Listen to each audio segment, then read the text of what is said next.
আসসালামু আলাইকুম। Hello guys, কি অবস্থা সবার? লাস্ট কিছুদিন আমি বাইরের রেস্টুরেন্টে এত খাবার খাইছি যে আজকে চিন্তা করলাম যে না, একটু বাংলা খাবার খাওয়া যায় ভর্তা টর্তা দিয়ে।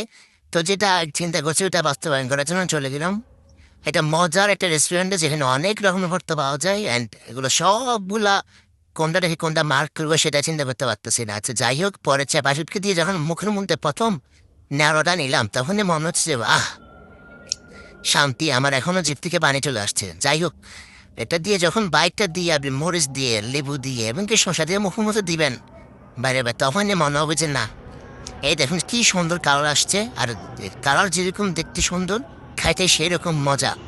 এরপর আমি আবার এখানে ছিল চাপা শুটকি, লইট্টা, চিংড়ি, এরপরে বেগুন ভর্তা। যাই হোক, খাওয়ার পরে এরপরে আমি একটা বোয়াল মাছ নিয়ে নিলাম। বোয়াল মাছটা মজা, খারাপ না, বাট আমার কাছে মনে হচ্ছে যে না, ভর্তা দিয়ে যেটা খাইছি ওটাই বেস্ট, ওটাই একদম সেই লাগছে। Thank you so much, bye bye, আল্লাহ হাফিজ।